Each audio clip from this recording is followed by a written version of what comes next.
नमस्कार विद्यार्थी मित्रांनो, मी कुशल देशपांडे स्पार्क अकॅडमीच्या या यूट्यूब चॅनलवर आपल्या सर्वांचं सहर्ष स्वागत करतो.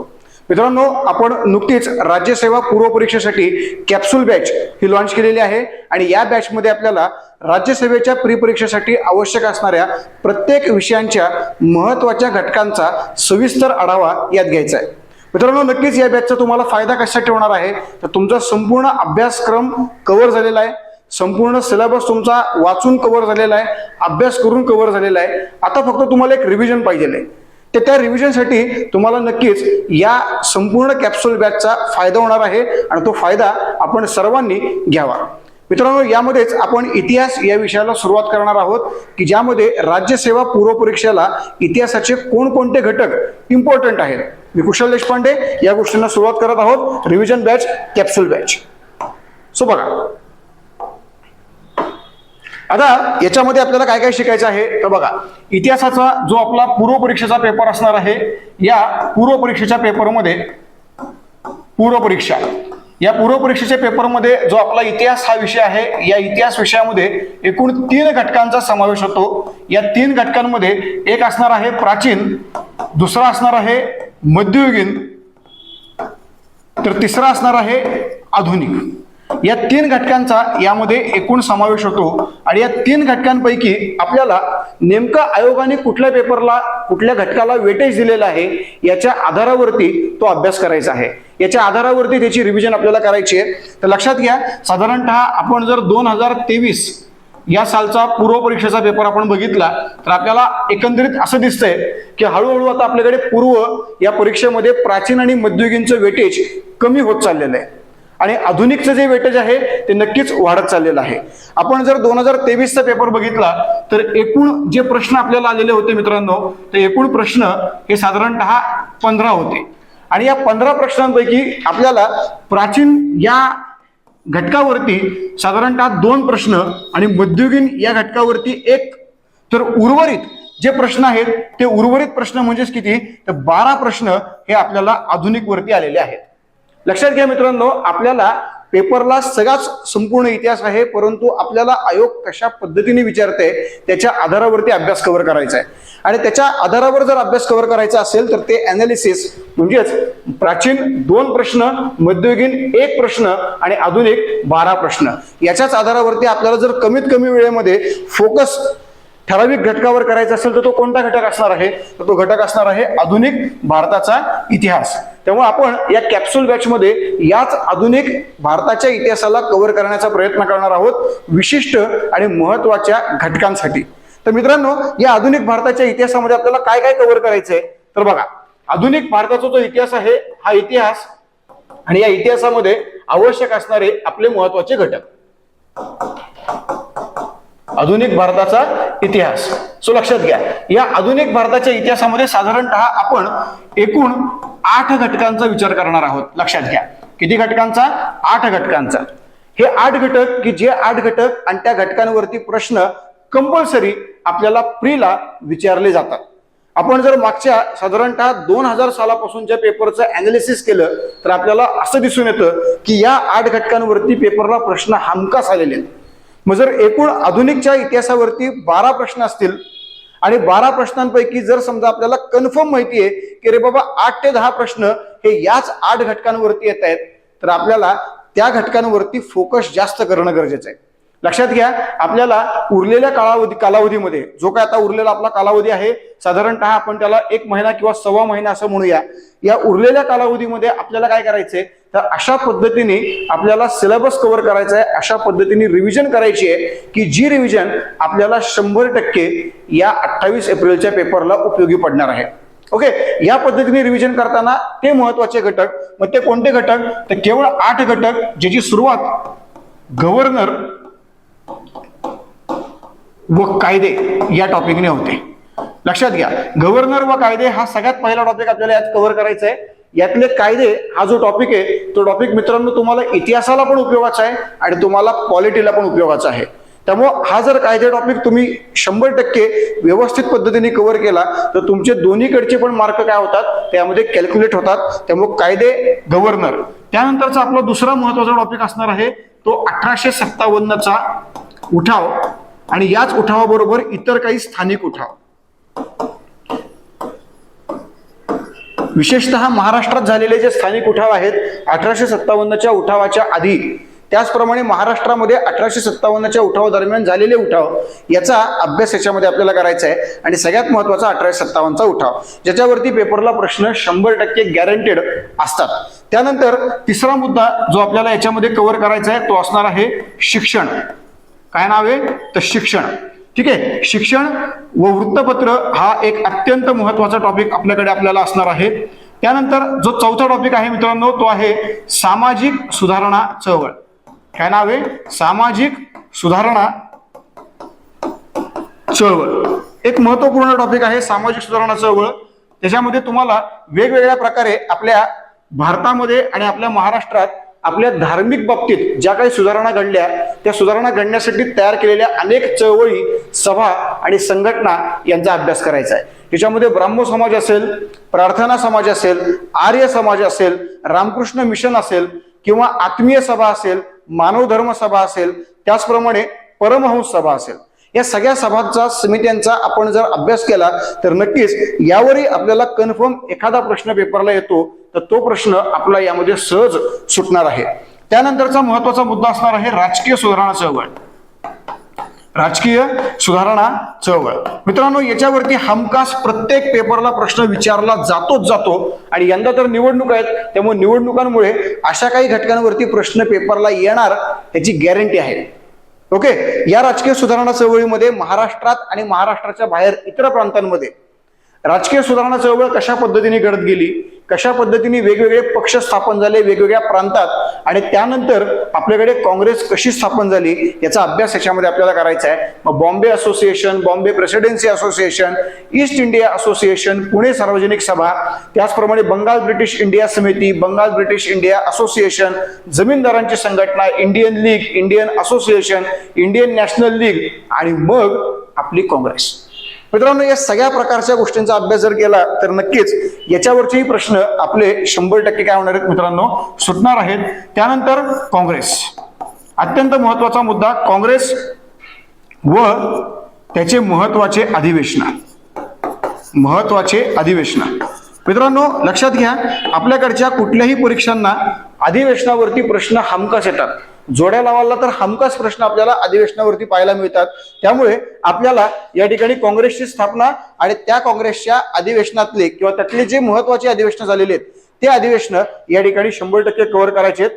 त्यानंतरचा जो आपला 7वा मुद्दा असणार आहे तो 7वा मुद्दा नेमका कोणता मुद्दा आहे तर बघा, या 7व्या मुद्द्यामध्ये अत्यंत महत्वपूर्ण मुद्दा, तो मुद्दा म्हणजे आपल्याकडच्या राष्ट्रीय चळवळी. महाराष्ट्रात आणि भारतामध्ये ब्रिटिशांच्या विरोधामध्ये काँग्रेसच्या नेतृत्वामध्ये ज्या काही वेगवेगळ्या प्रकारच्या चळवळी आपल्याकडे स्थापन केलेल्या होत्या त्या चळवळींचा याच्यामध्ये आपल्याला काय करायचा आहे, अभ्यास करायचा आहे. ज्याच्यामध्ये सुरुवातीला जर आपण विचार केला तर बंगालची फाळणी झाली होती, फाळणीच्या विरोधामध्ये भंग चळवळ आपण चालू केली.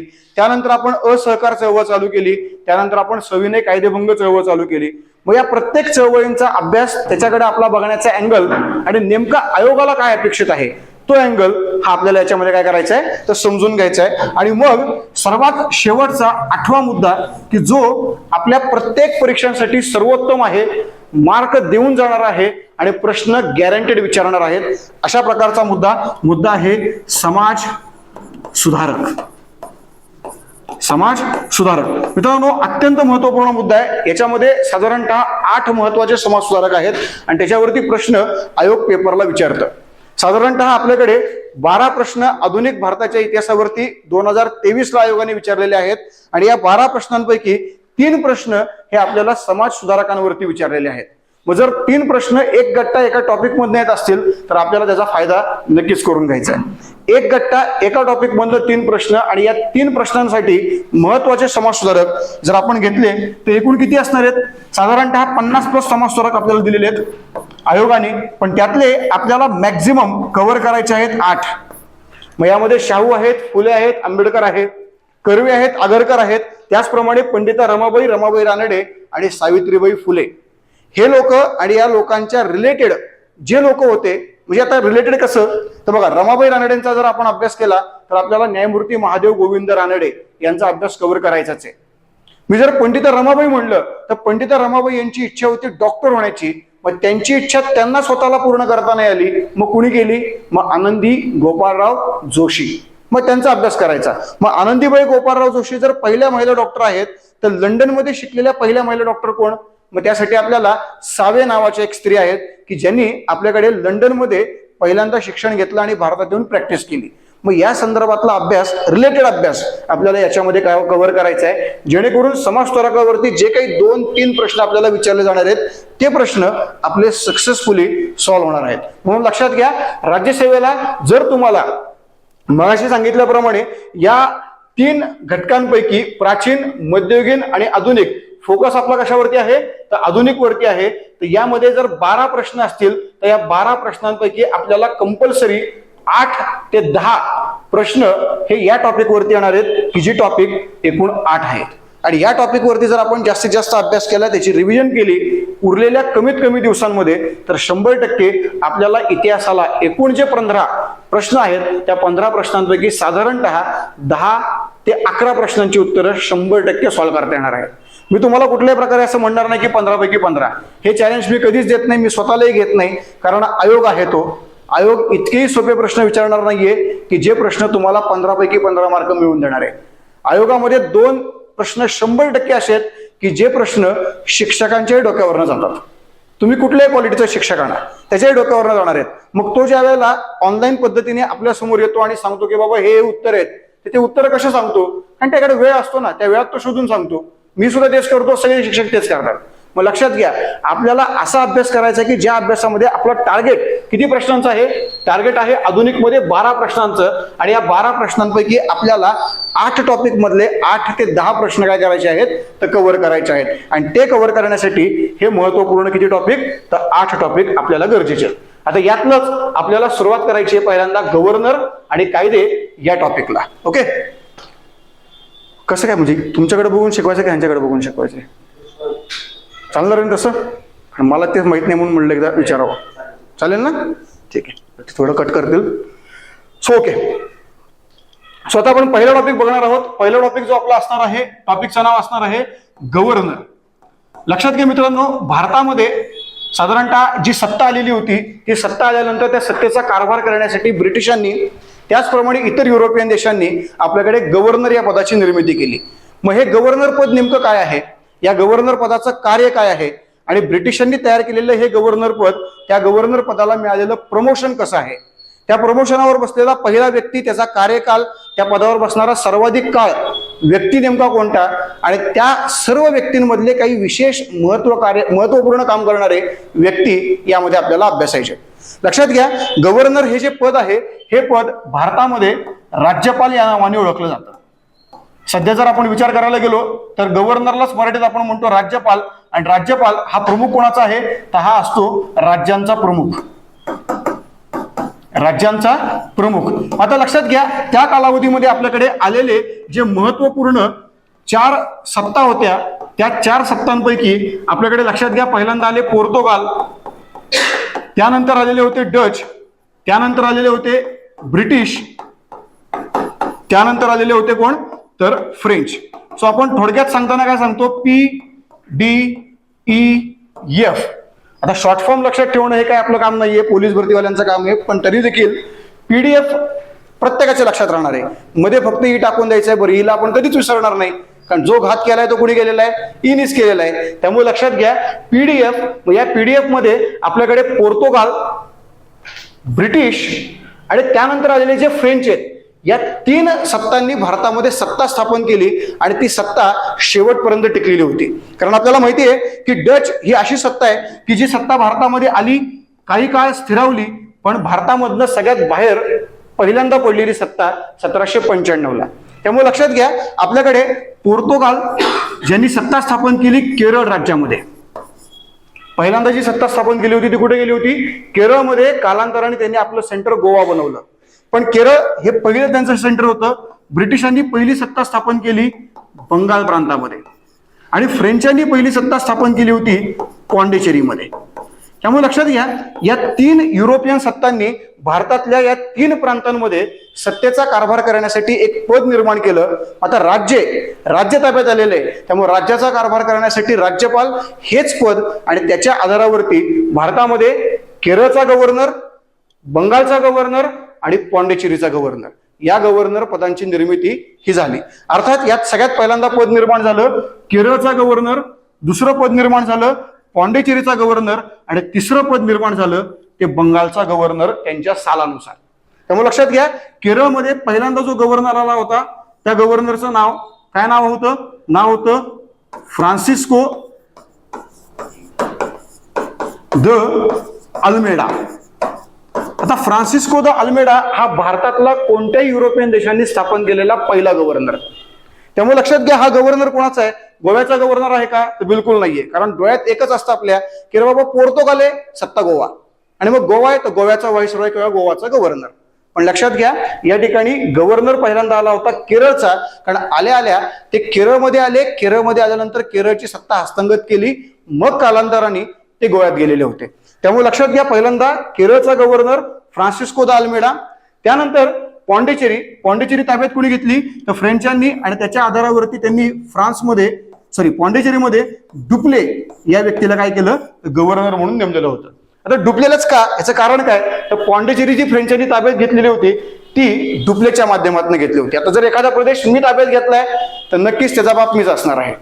सिंपल गोष्ट आहे, माझं घर आहे, त्या घराचा मालक मी आहे, एखादा प्रदेश मी जिंकलाय त्या घराचा प्रमुख मीच आहे.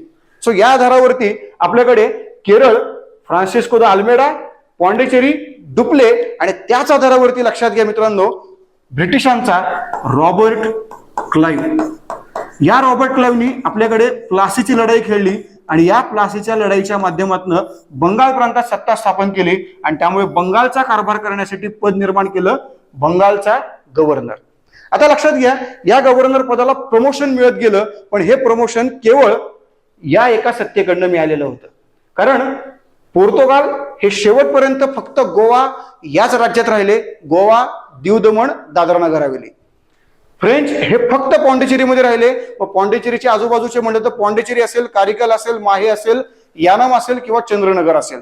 परंतु ब्रिटिश हे मात्र संपूर्ण भारतभर पोहोचले आणि यामुळे त्यांनी या बंगालच्या गव्हर्नरला प्रमोशन दिलं आणि प्रमोशन देत काही वेगवेगळ्या प्रकारची पदांची निर्मिती केली. त्यामुळे आता डिटेलमध्ये जो अभ्यास आपल्याला करायचा असतो तो अभ्यास करायचा असतो याच बंगालच्या गव्हर्नरचा आणि त्यांच्या प्रमोशन या माध्यमातून आलेल्या पदांचा. त्यामुळे लक्षात घ्या, बेसिक गोष्ट, गव्हर्नर म्हणजेच राज्यपाल, राज्यांचा प्रमुख, आणि भारतामध्ये आलेल्या 4 सत्तांपैकी केवळ 3 सत्तांनी भारतामध्ये सत्ता स्थापन करून गव्हर्नर या पदाची निर्मिती केलेली होती. पहिल्यांदा पोर्तुगाल, नंतर फ्रेंच, त्यानंतर ब्रिटिश. मग आता ब्रिटिशांचं जे गव्हर्नर पद आहे याच गव्हर्नर पदाला आता प्रमोशन दिलं गेलं. हे जे प्रमोशन आहे ते प्रमोशन नेमकं कशा पद्धतीने तर लक्षात घ्या, आपल्या भारतामध्ये ब्रिटिश सत्तेने जी प्रमोशन दिली त्या प्रमोशन मधलं अर्थात पहिलं जे पद आहे ते असणार आहे बंगालचा गव्हर्नर, जे सगळ्यात पहिलं पद होतं आपल्याकडचं. या पदाला प्रमोशन मिळालं, कालांतराने पद तयार झालं बंगालचा गव्हर्नर जनरल. त्यानंतर पद तयार झालं भारताचा गव्हर्नर जनरल. त्यानंतर पद तयार झालं भारताचा व्हाईसरॉय.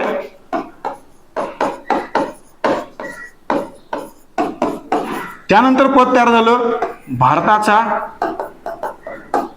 Governor general. ओके, इथपर्यंत प्रमोशन होतं. पण इथल्या प्रमोशन नंतर मात्र इथं प्रमोशन न होता पुन्हा आपण काय केलं तर खालच्या लेवलला गेलेलो होतो. आता ते का गेलो आणि कशा पद्धतीने हे प्रमोशन मिळत गेलं किंवा प्रमोशन मिळण्यामागची नेमकी कारण काय याचा सविस्तर अभ्यास आपण याच्यामध्ये करणार आहोत. तर लक्षात घ्या, पहिल्यांदा बंगालचा गव्हर्नर पद तयार केलं गेलं.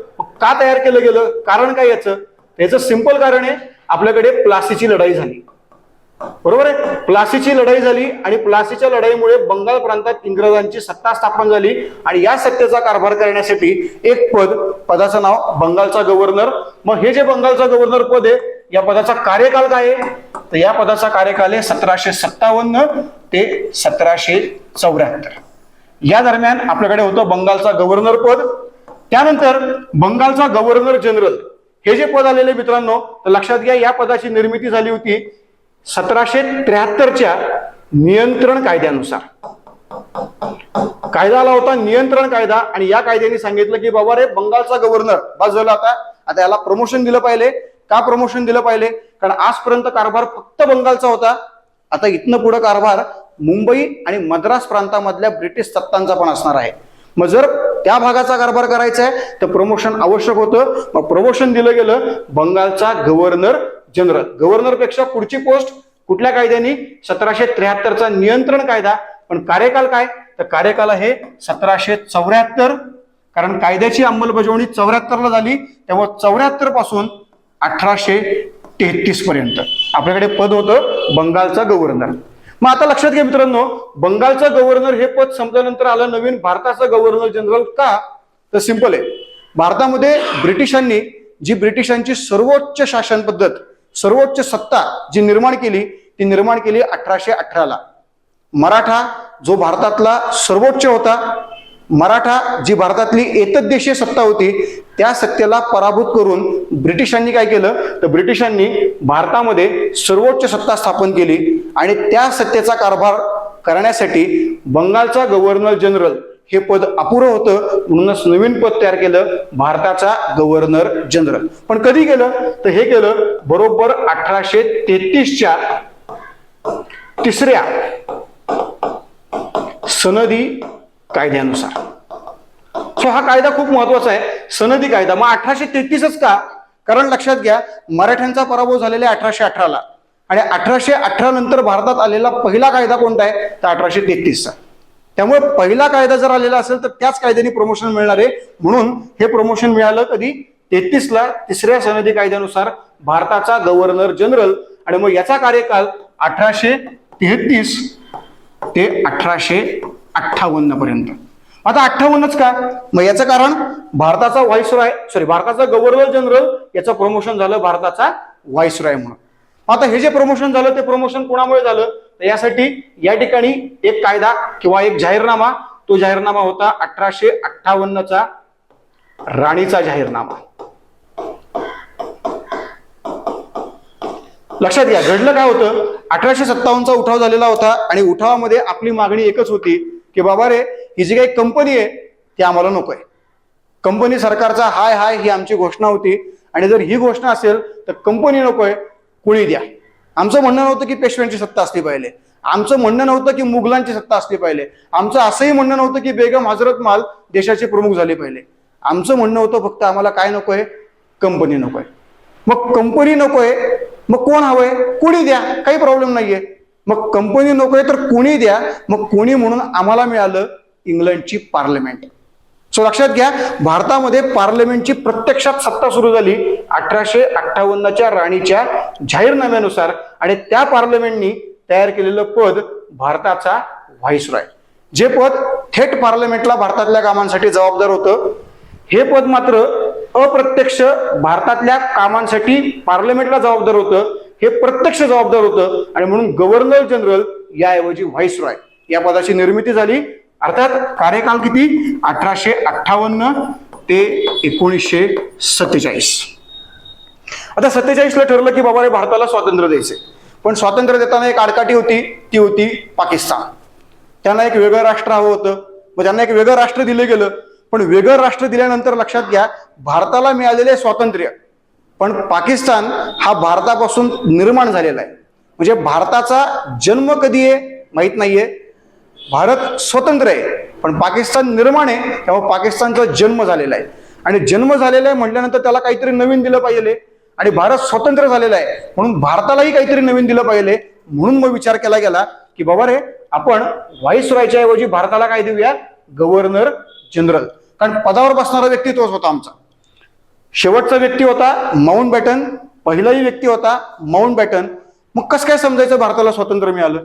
आधी आमचा बाप तोच, नंतरही आमचा बाप तोच.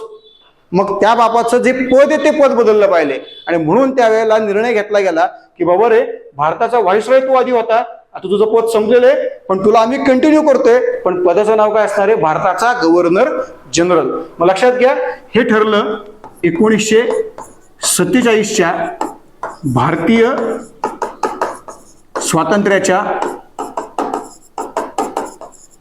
कायद्यानुसार. ओके. आणि या पदाची निर्मिती जी झाली ती 47 पासून कधीपर्यंत तर 1950 पर्यंत. 1950 ला भारताने संविधान स्वीकारलं आणि संविधानाच्या स्वीकृतीनंतर देशाचा प्रमुख हा राष्ट्रपती.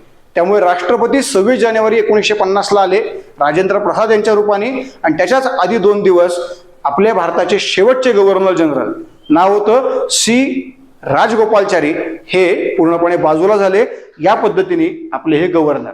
सो गव्हर्नर मध्ये प्रमोशन देणारी सत्ता एकमेव आहे ती ब्रिटिश सत्ता आहे. का? कारण ब्रिटिश संपूर्ण भारतामध्ये होते आणि त्यामुळे त्यांनी भारतामध्ये काय केलं तर अशा पद्धतीने प्रमोशन दिले आणि त्यानुसार वेगवेगळ्या प्रकारची पदं ही आपल्याकडे आली. बंगालचा गव्हर्नर, गव्हर्नर जनरल, भारताचा गव्हर्नर जनरल, भारताचा व्हाईसरॉय आणि पुन्हा खाली भारताचा गव्हर्नर जनरल. मग आता लक्षात घ्या या पदांवरती बसणारा पहिला व्यक्ती कोण, शेवटचा व्यक्ती कोण, आपल्याला हेही महत्वाचं आहे. आता पहिला कोण आणि शेवटचं कोण असं जर आपल्याला विचारलं तर बघा बंगालचा गव्हर्नर हे जर पद घेतलं तर या पदावर बसणारा पहिला व्यक्ती कोण आहे आपल्याकडचा तर पहिला व्यक्ती आहे रॉबर्ट क्लाइव्ह. तर शेवटचा व्यक्ती कोण आहे तर शेवटचा व्यक्ती असणार आहे आपल्याकडचा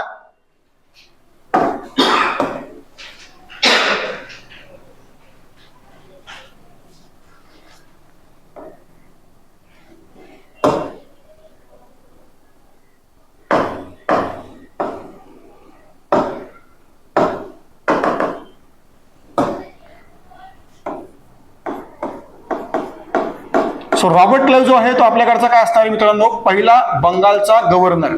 मग शेवटचा व्यक्ती कोण आहे तर शेवटचा व्यक्ती होता वॉरन हेस्टिंग. ओके. सो शेवटचा वॉरन हेस्टिंग. मग ब्रिटिशांनी एक चांगली गोष्ट केली की जो शेवटचा आहे तोच नेहमी पहिला ठेवला. आणि त्यांनाही माहिती आपले भारतीय पोरं किती अवघड आहेत ते त्यांना लक्षात ठेवायला नको सोपं राहावं म्हणून त्यांनी काय केलं इथं पुन्हा तोच ठेवला वॉरन हेस्टिंग. आता इथं वॉरन हेस्टिंग ठेवला. मग लक्षात घ्या 1833 मग शेवटचा व्यक्ती कोण होता तर शेवटचा व्यक्ती होता लॉर्ड विल्यम बेंटिक. त्यानंतर पुन्हा इथं पहिला व्यक्ती कोण आहे तर अर्थात लॉर्ड विल्यम बेंटिक. मग शेवटचा व्यक्ती कोण आहे 1858 आहे. मग आपल्याकडे झाला होता 57चा उठाव आणि त्यामुळे व्यक्ती कोण होता लॉर्ड कॅनिंग. त्यानंतर इथं पुन्हा लॉर्ड कॅनिंग आणि मग इथं जो शेवटचा व्यक्ती आहे 1947 ला त्याचं नाव आहे लॉर्ड माउंट बॅटन. काय नाव आहे लक्षात घ्या लॉर्ड माउंट बॅटन. आणि मग या भागामध्ये बघा पहिला व्यक्ती आहे तोच लॉर्ड माउंट बॅटन जो आहे भारताचा काय भारताचा पहिला गव्हर्नर जनरल स्वातंत्र्यानंतरचा. पण तेच जर आपण बघितलं भारताचा शेवटचा लक्षात घ्या भारताचा शेवटचा भारतीय आणि भारताचा शेवटचा भारताचा पहिला आणि भारताचा शेवटचा भारतीय अशा प्रकारचा व्यक्ती कोण तर सी म्हणजेच काय तर चक्रवर्ती राजगोपालचारी. ओके. हा व्यक्ती कसा झाला बघा हा व्यक्ती भारताचा पहिला आणि शेवटचा गव्हर्नर जनरल बनलेला होता. हे लक्षात घ्या. हा व्यक्ती जो होता तो लंडनचा आहे. हा व्यक्ती मात्र आपला आहे आणि त्यामुळे शेवटचा हा व्यक्ती. आणि लक्षात ठेवायला अजून चांगली गोष्ट आहे की हाच व्यक्ती आपला पहिला भारतरत्न पण. कारण जो भारतरत्न पुरस्कार दिला आपण 1954 ला पहिल्यांदा राजगोपालचारी मग सर्वपल्ली राधाकृष्ण आणि मग CV रामन 1954. अजून लक्षात ठेवायला सोपं सांगतो बघा आपले गांधीजी आहेत त्या गांधीला 4 मुलं होते. या 4 मुलांपैकी जो सगळ्यात शेवटचा होता त्याचं नाव होतं देवदास. नावाप्रमाणेच होता. करीन तर लग्न ह्याच्याच मुलीबरोबर. आता लग्नाचा विषय होता म्हटल्यानंतर मग आपल्याला शेवटी संबंध प्रस्थापित करावे लागतात. आपल्या गांधीने सांगितलं नाही यालाच ठेवायचं पदावरती कारण हा जी मुलगी देणार आहे. लक्षात ठेवायचं मित्रांनो आपल्याला फक्त आपल्याला काय करायचंय लक्षात ठेवायचं. लक्षात ठेवण्यासाठी आपल्याला आपल्या गोष्टी जरा चांगल्या वाटतात म्हणून लक्षात घ्या. त्यामुळं हा शेवटचा आणि पहिला आणि भारतरत्नामध्ये देखील पहिला कोण हाच व्यक्ती सी राजगोपालचारी चक्रवर्ती राजगोपालचारी. ओके. याच पद्धतीने लक्षात ठेवा गांधींचे 4 मुलं आहेत. 4 मुलं लक्षात ठेवण्यासाठी 2 लाल आहेत आणि 2 दास आहेत. आता 2 लाल म्हणजे काय तर एक लाल आहे हरिलाल दुसरा लाल आहे मुनीलाल. 2 दास आहेत एक आहे आपला रामदास ज्यांनी लग्नच नाही केलं खऱ्या रामदासाप्रमाणेच आणि दुसरा देवदास जो मागच लागला होता. यांच्या मुलीच्या, म्हणजे यांच्या नाही पण यांच्या मुलीच्या. सो लक्षात घ्या, या पद्धतीने हे गव्हर्नर आणि गव्हर्नरची लिस्ट. सो यामध्ये कारण आहे, याच्यामध्ये त्यांचा कार्यकाल आहे, यामध्ये त्या पदाचं नाव आहे, या ठिकाणी पहिला व्यक्ती आहे तर शेवटचा व्यक्ती आहे. सो या पद्धतीने हे गव्हर्नर. आता एवढंच शिकणं गरजेचं आहे का? तर बिलकुल नाही. या गव्हर्नरमध्ये मग महत्वाचे गव्हर्नर कोणते आणि त्यांची कार्य काय हे देखील आपल्याला माहिती असणं गरजेचं आहे, कारण आपल्याला पेपरला प्रश्न हे नक्कीच त्याच्यावरती असणार आहेत. मग लक्षात घ्या, ते महत्वाचे गव्हर्नर कोणते. बघा, आजपर्यंत जर तुम्हाला विचारलं की भारताचा राजकीय इतिहास काय, तर भारताचा राजकीय इतिहास म्हणल्यानंतर 75 वर्ष आपण ज्याला मागे जातो त्यावेळेला आपण पाहतो 47 पासून 2024 पर्यंत भारताचे महान प्रधानमंत्री. आता महान प्रधानमंत्री म्हणल्यानंतर सगळ्यात पहिलं नाव येणार पंडित जवाहरलाल नेहरू. आणलंच पाहिजे, ऑप्शन नाही आपल्याला काही, कारण पहिला व्यक्ती आपला तो. दुसरं महत्वाचं नाव द ग्रेट इंदिरा गांधी. मग दुसरा व्यक्ती जो महत्वाचा आहे आपल्यासाठीचा ते म्हणजे PV नरसिंहराव, ज्यांनी अत्यंत महत्वपूर्ण अशा प्रकारच्या आर्थिक सुधारणा केल्या. त्यानंतरचे ग्रेट आपले अटल बिहारी वाजपेयी, त्यानंतरचे मनमोहन सिंग. व्यक्ती ग्रेट आहे, राजकारण चुकीचं झालेलं आहे, पण व्यक्ती ग्रेट आहे. 2004 ते 9 आपण बघितलं तर भारताची जी इकॉनॉमिक ग्रोथ आहे ती जबरदस्त होती. आपल्या भारताचा ग्रोथ रेट सगळ्यात हाय लेवलला पोहोचवण्याचं काम 2008-9 याच व्यक्तीने केलं होतं. 9.8 GDP ज्याला आपण म्हणतो, जे काम या व्यक्तीने केलं होतं. पण व्यक्ती ग्रेट आहे मनमोहन सिंग. आणि आता तर काय विचारायलाच नको, आता तर काय वर्ल्ड अँबॅसेडर म्हणलं तरी काही प्रॉब्लेम नाही, वर्ल्ड ब्रँड म्हणलं तरी काही प्रॉब्लेम नाही, नरेंद्र मोदी. सो लक्षात घ्या, ह्या लोकांची कार्य आपल्याला शिकणं गरजेचं आहे. तसंच 1757 ते 1950 या सगळ्या कालखंडात जर मला गव्हर्नर समजून घ्यायचे असतील तर मला असे गव्हर्नर शिकायचे आहेत की ज्या गव्हर्नरच्या कार्याने भारतावर इम्पॅक्ट टाकला, भारतातल्या सामाजिक आर्थिक राजकीय जीवनावर इम्पॅक्ट टाकला, आणि तो इम्पॅक्ट आजही आपल्याला अनुभवायला मिळतो. मग असे लोक, मग हे लोक किती आहेत तर हे अत्यंत मोजके लोक, ज्याच्यामध्ये पहिल्यांदा आहे रॉबर्ट क्लाइव्ह, कारण पहिला व्यक्ती आहे त्यामुळे पहिला व्यक्ती आपल्याला शिकणं गरजेचंच आहे. दुसरा महत्वाचा व्यक्ती आहे वॉरन हेस्टिंग. तिसरा महत्वाचा व्यक्ती आहे लॉर्ड कॉर्नवॉलिस. चौथा महत्वाचा व्यक्ती लॉर्ड वेलेस्ली. त्यानंतर पाचवाचा महत्वाचा व्यक्ती आहे लॉर्ड हेस्टिंग. सहावा महत्वाचा व्यक्ती आहे आपल्याकडचा लॉर्ड डलहौसी. त्यानंतरचा आहे लॉर्ड कॅनिंग. त्यानंतरचा आहे lord Mayo, lord Ripon, lord Lytton आणि लॉर्ड लॅन्सडाऊन. ही जी लोक आहेत ती महत्वाची आहेत, कारण त्याच्या पुढे आलेली लोक आहेत त्यांचा अभ्यास आपल्याला राष्ट्रीय चळवळींमध्ये शिकायचा असतो. जसं की आता मी म्हटलं बाबा काय तो लॉर्ड कर्झन, बंगालची फाळणी, वंगभंग चळवळ, त्यात तो कवरून जातो. मग पुढे आला लॉर्ड रीडिंग, बाबा असहकार चळवळ घे, चेम्सफर्ड असहकार चळवळीची सुरुवात घे. म्हणजे या पद्धतीने त्या लोकांचा अभ्यास त्या ठिकाणी कव्हर होणार आहे. त्या लोकांनी वैयक्तिक इम्पॅक्टफुल असं काही केलेलं नव्हतं काम, फक्त त्यांच्या काळात चळवळी झाल्या होत्या, कारण त्या काळात इम्पॅक्ट होता तो आपल्या लोकांचा होता. कधी टिळक होते तर कधी गांधी होते, आणि अधूनमधून आपले क्रांतिकारक होते. त्यामुळे त्या काळात इम्पॅक्ट आपल्या लोकांचा होता, आणि हा जो काळ आहे त्या काळात इम्पॅक्ट युरोपियन लोकांचा होता. मग त्या पद्धतीचा अभ्यास आपल्याला गव्हर्नरमध्ये शिकायचा आहे. तर ही सगळी महत्वाची गव्हर्नर मंडळी आपल्याला शिकायची आहेत, त्यांचं कार्य आपल्याला शिकायचं आहे. सो 1 बाय 1 आपण त्याला सुरुवात करणार आहोत. पहिला व्यक्ती कोण आहे तर पहिला व्यक्ती रॉबर्ट क्लाइव्ह. अत्यंत महत्वपूर्ण व्यक्ती मित्रांनो रॉबर्ट क्लाइव्ह. रॉबर्ट क्लाइव्ह हा व्यक्ती भारतातल्या ब्रिटिश सत्तेचा संस्थापक आहे. भारतामध्ये ब्रिटिशांची जी सत्ता स्थापन झाली ती याच व्यक्तीमुळे झाली. भारतामध्ये किंवा कुठल्याही जगामध्ये तुम्ही जावा, तुम्हाला जर प्रगती करायची असेल तर प्रगती कशी करा, या व्यक्तीसारखी करा. एक साधा कारकून म्हणून आलेला व्यक्ती होता, आला काही दिवस भारतात राहिला, करमलं नाही, पुन्हा लंडनला गेला, पुन्हा भारतात त्याला हाकललं, इथं काम करायला लागला. इथं काम करता करता एक प्रकार घडला इंग्रज फ्रेंच दुसऱ्या युद्धाचा. त्या प्रकारात यांनी काहीतरी आयडिया दिली, त्या आयडियामुळे इंग्रज जिंकले. मग तो झाला इंग्रजांच्या सैन्याचा सेनापती. मग अशा पद्धतीने तो प्रत्येक सैन्यामध्ये सेनापती म्हणून काम करायला लागला. आणि त्यातच प्लासीसारखी सगळ्यात महत्वपूर्ण लढाई कुठल्याही प्रकारे युद्धभूमीवर नाही पण कूटनीतीने जिंकण्याचं काम या व्यक्तीने केलं. आणि त्यामुळे काय झालं, त्यामुळे हा झाला भारतातल्या ब्रिटिश राज्याचा संस्थापक. त्याला सांगितलं बाबा रे तू प्लासी जिंकली, तूच राजा हो, तूच प्रमुख हो. मग प्रमुखाचं नाव काय, बंगालचा गव्हर्नर. पहिला गव्हर्नर कोण बनला, रॉबर्ट क्लाइव्ह. मग त्यांनी 2-3 वर्ष काम केलं, परत तो लंडनला गेला. परत लंडन मधून त्याला हाकललं, त्याला सांगितलं जा परत भारतामध्ये, तुझी गरज आहे तिकडं. मग तो पुन्हा आपल्याकडे आला होता बंगालचा गव्हर्नर म्हणूनच काम करण्यासाठी, कारण त्यावेळेला झाली होती बक्सरची लढाई. त्यामुळे लक्षात घ्या, ह्या सगळ्या गोष्टींचा जो कार्यकाल आहे तो कार्यकाल यामध्ये आपल्याला अभ्यासायचा आहे आणि त्या कार्यकालात त्यांनी केलेलं कार्य. लक्षात घ्या, रॉबर्ट क्लाइव्ह हा व्यक्ती दोनदा भारतामध्ये आलेला होता ॲज अ बंगालचा गव्हर्नर. पहिल्यांदा आला होता 1757 ते 60 आणि नंतर आला 1765 ते 1767. याच्यामध्ये सर्वोत्तम जे काम केलेलं होतं त्यांनी, ते काम जे आपल्याला पेपरला अनेकदा विचारलं गेलेलं आहे, ते काम केलं होतं या काळात. त्याला नाव दिलं होतं दुहेरी शासन व्यवस्था. दुहेरी शासन व्यवस्था किंवा यालाच तुम्ही म्हणा दुहेरी शासन पद्धत.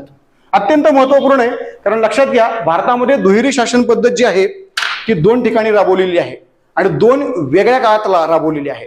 म्हणून याच्याबद्दलचा प्रश्न आपल्याला नक्कीच येऊ शकतो. फक्त लक्षात घ्या त्यातला फरक. बाकी दुहेरी शासन व्यवस्था काय आपल्याला प्रत्येकाला माहित असतं, आपला अभ्यास एवढा झालेला आहे. पण आता त्यातला जो फरक आहे ना तो समजून घ्या, जो आयोगाला अपेक्षित आहे. म्हणजे अशा गोष्टींवरती प्रश्न आयोग विचारतं की ज्या गोष्टींकडे आपण सहजासहजी लक्ष देत नाही. काय होतं, आपला ज्यावेळेला अभ्यास 100% क्लिअर होतो त्यावेळेला आपण काय करतो, मग आपण एक्स्ट्रा काही गोष्टींकडे जाण्याचा प्रयत्न करतो, पण तो क्लिअरच होत नाही म्हणून एक्स्ट्रा गोष्टी आपण करतच नाही. आणि म्हणून आयोगाला जे अपेक्षित आहे ते आपल्याकडनं गोष्टी 100% होत नाहीत, म्हणून आपले मार्क कुठं ना कुठेतरी कट ऑफच्या थोडेसे 1, 2, 3 खाली मार्क असतात.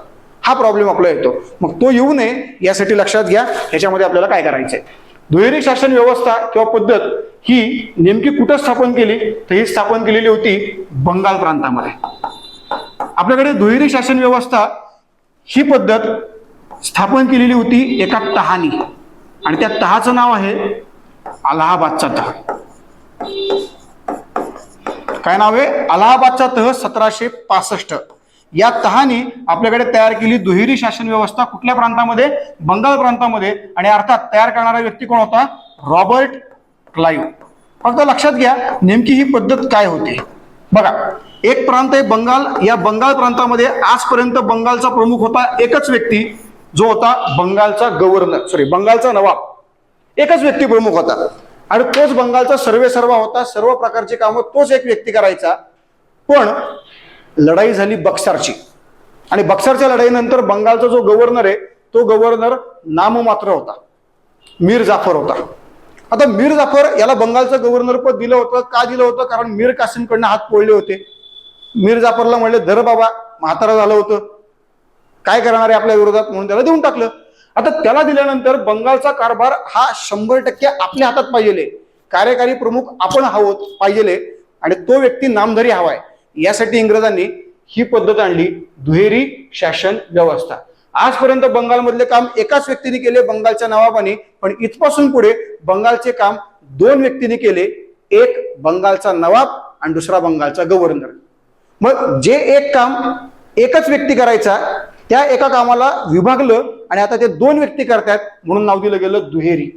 एकाच वेळेला 2 जणांचं शासन म्हणून नाव काय दिलं गेलं, दुहेरी शासन व्यवस्था. एक नामधारी, दुसरा कार्यकारी. एक राष्ट्रपती, दुसरा पंतप्रधान. आता राष्ट्रपती देशाचा प्रमुख आहे, पण त्याकडे काय काम असतं का, काहीच नाही. प्रधानमंत्री चल काम कर, राष्ट्रपती ओके, म्हणून आपला प्रधानमंत्री राष्ट्रपतीला निवडतो. तर राष्ट्रपती किती जरी मोठे असले तरी पण राष्ट्रपती हा व्यक्ती गादीवर मुळात बसतोच प्रधानमंत्र्यांमुळे. प्रधानमंत्री म्हणतो बस की बसला, उठ की उठला, दुसरा ऑप्शनच नाही. आता द्रौपदी मुर्मू, कधी ऐकलं होतं का नाव, कधीच नाही ऐकलं. आता त्या बाईने सुद्धा कधी विचार केला नसेल की मी राष्ट्रपती भवनात जाईल, म्हणजे बघायला, बरं का, बसायची तर गोष्ट वेगळीच आहे, पण बघायला जाईल असं सुद्धा विचार केला नसेल त्या बाईने. ती बाई राष्ट्रपती बनली, कोणाच्या कृपेने, प्रधानमंत्र्यांच्या. मग ती बाई प्रधानमंत्र्याच्या विरोधात कधी जाणार का. सेम तीच गोष्ट होती रामनाथ कोविंदची, सेम तीच गोष्ट होती इंदिरा गांधींच्या काळात फखरुद्दीन अली अहमदची. आणि त्यामुळे काय झालं बघा, राष्ट्रपती आणि पंतप्रधान यांचं जे नातं आहे, नामधारी आणि कार्यकारी, सेम तेच कार्य इथं झालेलं आहे. एक आहे बंगालचा नवाब आणि दुसरा आहे बंगालचा गव्हर्नर. आता लक्षात घ्या, याच्यामध्ये नवाब जो आहे तो अर्थात नामधारी आणि जो गव्हर्नर आहे मित्रांनो तो अर्थात काय असणार आहे, कार्यकारी. सर्व प्रकारचे अधिकार कोणाकडे, गव्हर्नरकडे. नवाब फक्त नावाला. म्हणजेच बघा या ठिकाणी सर्व प्रकारचे जे अधिकारी आहेत, काम आहेत, ते काम याच्या नावाने करायचे, पण याच्या नावाने कुणी करायचे, गव्हर्नरने करायचे. म्हणजे एखादं काम चुकलंच तर जनता म्हणली अरे हे असं नको, हे चुकलेलं आहे. तर इंग्रज काय म्हणणार, मला काय माहिती, कुणी केले, नवाबाने केले. त्यामुळे दोष कोणाचा, नवाबाचा. म्हणजे अशा प्रकारे हे काम केलं गेलं होतं आणि याला नाव दिलं होतं दुहेरी शासन व्यवस्था. मित्रांनो, ही पद्धत लागू करणारा व्यक्ती कोण आहे, तर रॉबर्ट क्लाइव्ह. आणि कुठल्या तहानुसार, तर अलाहाबादच्या तहानुसार 1765 ला. आणि हीच पद्धत रद्द केली गेली 1772 ला. लक्षात घ्या, ही पद्धत रद्द करणारा व्यक्ती कोण आहे, तर रद्द करणारा व्यक्ती होता वॉरन हेस्टिंग्स. लक्षात घ्या, ही तुमची रिव्हिजन आहे आणि रिव्हिजन असल्यामुळे आपण एवढ्या शॉर्टकटमध्ये घेतोय. शॉर्टकटमध्ये म्हणजे जे महत्वाचं आहे ते फक्त आपण घेण्याचा प्रयत्न करतोय, जेणेकरून तुमच्या रिव्हिजनचा, म्हणजे तुम्ही जी काय आता परत पुस्तक घेणार आहात, पुस्तक घेऊन वाचणार आहात, त्याच्यापेक्षा बाबा रे एवढं ऐकलं की आपलं काम झालं. आणि मग यातनं अजून काही गोष्टी सुचतात आणि त्या सुचलेल्या गोष्टी तुम्ही अजून वाचल्या तर नक्कीच तुम्हाला तुमच्या पेपरमध्ये त्याचा फायदा होतो. हे लक्षात घ्या. यासाठी ही रिव्हिजन आहे. ह्याच्यात अजून डेप्थ जायचं म्हणलं, शिकवायचं म्हणलं तर वेळ जास्त जाणार आहे.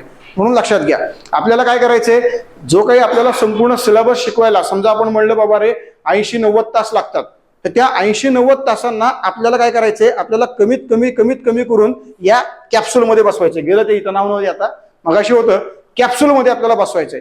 हे कॅप्सूल म्हणजे काय आहे, तर कॅप्सूल म्हणजे सगळ्या गोष्टीचं ओव्हरऑल नॉलेज. तुमचा अभ्यास झालेला आहे, फक्त तुम्हाला ते क्लिक झालं पाहिजे की अरे हे मी केलेलं आहे आणि ह्याच्यामध्ये ह्या सगळ्या गोष्टी आहेत आणि हे अशा पद्धतीने आहे, हे कळलं पाहिजे. ह्या गोष्टी कळण्यासाठी ह्या गोष्टींचा आपल्याला अभ्यास करायचा आहे. लक्षात घ्या. त्या पद्धतीने हा रॉबर्ट क्लाइव्ह, पहिला कार्यकाळ, दुसरा कार्यकाळ, एकूण कार्यकाळ किती वर्षांचा, तर 5 वर्षांचा. आणि सर्वोत्तम काम काय केलेलं आहे, तर दुहेरी शासन व्यवस्था. आता ह्याचं जे काम आहे, आता ते काम खूप महत्वाचं आहे आणि ते काम आपल्याला 2 वाक्यात बघायचं. काय, तर लक्षात घ्या, यांनी प्लासी या लढाईनंतर बंगाल प्रांतात काय केलं, तर बंगाल प्रांतामध्ये ब्रिटिशांची अप्रत्यक्ष राजकीय सत्ता प्रस्थापित केली. हे तर आपल्याला सगळ्यांना माहिती आहे. ओके, परंतु अजून एक महत्वपूर्ण काम यांनी केलेलं आहे. ते काम काय केलेलं आहे, तर बक्सरची जी लढाई झालेली आहे, या बक्सरच्या लढाईनंतर हा जो तह केला, अलाहाबादचा तह, या अलाहाबादच्या तहामुळे बक्सरच्या लढाईनंतर 1765 ला याच रॉबर्ट क्लाइव्हने काय काम केलं, तर बंगाल प्रांतात ब्रिटिशांची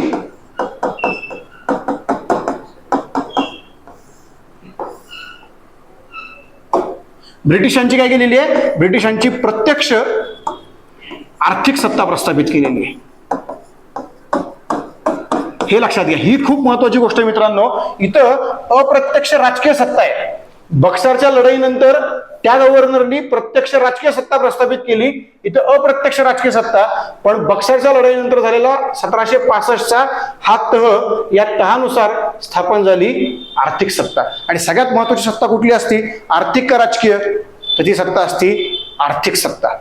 पैसा महत्वाची गोष्ट आहे. राज्याचं काय करायचंय, महत्वाचा मुद्दा काय आहे की माझ्याकडे किती क्षेत्रफळ आहे, काय करायचे किती क्षेत्रफळ, माझ्याकडे उत्पादन देणारं क्षेत्रफळ किती आहे, हा महत्वाचा मुद्दा आहे. भारताची लोकसंख्या जगात 1 नंबरला, काय उपयोग आहे, उत्पादन काढणारी लोकसंख्या किती आहे, ही गोष्ट महत्वाची आहे. हा, अर्थात भारताची लोकसंख्या चांगली बरं का, यात काही प्रॉब्लेम नाहीये. कारण चीनमध्ये सगळे म्हातारेच आहेत, आपल्याकडे सगळे तरुण तडफदार आहेत. त्यामुळे आपला GDP वाढतोय. कारण आपल्याकडे जो आपण ज्याला काय म्हणू बघा, आर्थिक गटातली जी लोकसंख्या आहे, त्या लोकसंख्येचं प्रमाण आपल्याकडे जास्त आहे.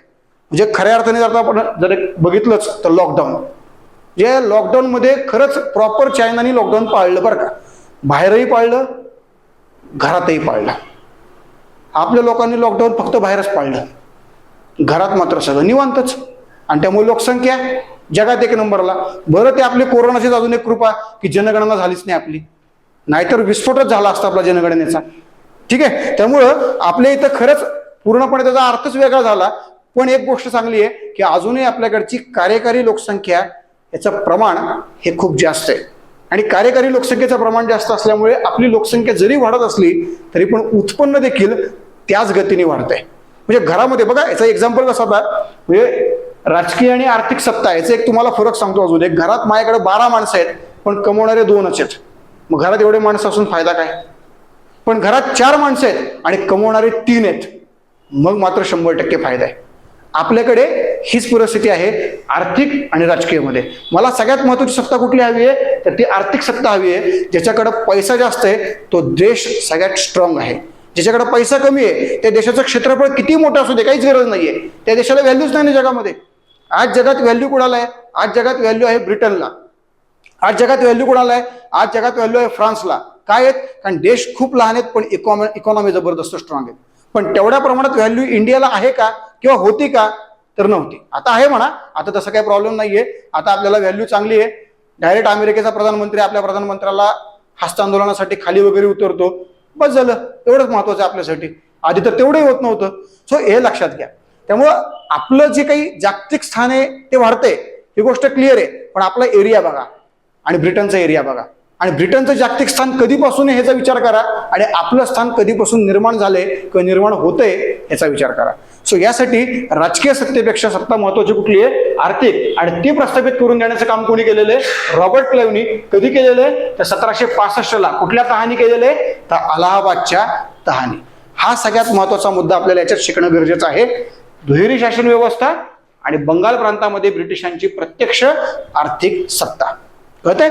सो दुहेरी शासन व्यवस्था सुरू झाली 65ला आणि संपली 72ला. या पद्धतीने 1767ला रॉबर्ट क्लाइव्ह यांनी गव्हर्नर पद सोडलं, तो लंडनला गेला. आता लंडनला गेल्यानंतर त्याचं काय झालं, तर अनेक पुस्तकात वेगवेगळ्या गोष्टी सांगितलेल्या आहेत.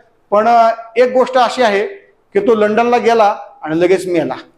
तर कशामुळे मेला, तर असं म्हणतात की तो सारखंच London Bharat London Bharat London Bharat करायचा म्हणून बायकोनी मारला. दुसरं कारण काय, दुसरं कारण बायकोनीच नळावर डोकं आपटलं त्याचं आणि मारून टाकलं. आणि तिसरं कारण हिने आत्महत्या केली बायकोच्या कटकटीपासून. काहीतरी प्रॉब्लेम आहे, पण बायको नक्कीच प्रॉब्लेमॅटिक होती. यामुळे हे बिचारं गेलं. नाव काय, रॉबर्ट क्लाइव्ह. पण भारतामध्ये सत्तेचा पाया घालणारा हा महान व्यक्ती रॉबर्ट क्लाइव्ह. आणि प्रगती कशी करावी याचं बेस्ट एक्झाम्पल म्हणजे रॉबर्ट क्लाइव्ह. एक कारकून ते भारतातल्या ब्रिटिश सत्तेचा सर्वे सर्वा, अशा प्रकारचा हा व्यक्ती रॉबर्ट क्लाइव्ह. भारतातला ब्रिटिशांचा पहिला गव्हर्नर, बंगालचा पहिला गव्हर्नर. किती वेळा आला होता, तर 2 वेळा आला होता. सो या प्रकारचा हा व्यक्ती. त्याच्यानंतर जो पुढचा महत्वाचा व्यक्ती आपल्याकडचा, तो व्यक्ती आहे वॉरन हेस्टिंग. आता वॉरन हेस्टिंग मित्रांनो आपल्याकडे सर्वाधिक काळ होता. फक्त लक्षात घ्या, तो 2 पदांवर काम करत होता. एक पद 1772 ते 74, त्यानंतर 74 ते 85. या काळात तो होता बंगालचा गव्हर्नर, आणि या काळात तो होता बंगालचा गव्हर्नर जनरल. हा होता शेवटचा आणि हा होता पहिला.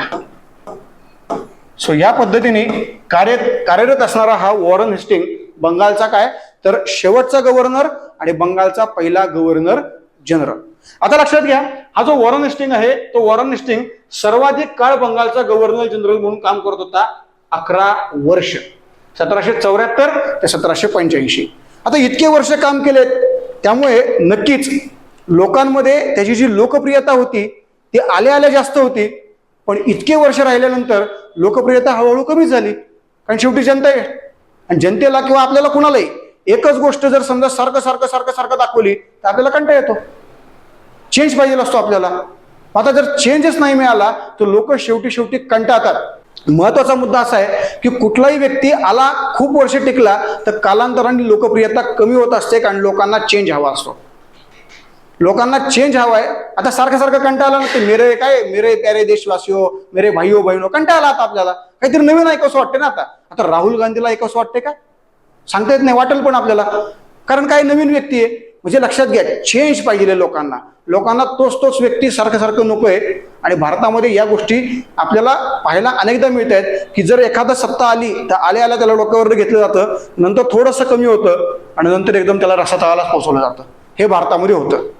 आता यंदा फक्त ते बघायचं नेमकं काय होतंय. पण लक्षात घ्या मित्रांनो, इथं पण तेच झालं. हा जास्त काळ टिकला आणि त्यामुळे लोकांमध्ये याच्याबद्दल काही प्रमाणात चांगलंही मत आहे आणि काही प्रमाणात इतकं वाईट मत आहे की ह्याच्यासारखा नालायक दुसरा कोणीच नाही, अशा प्रकारची पण मत आहे.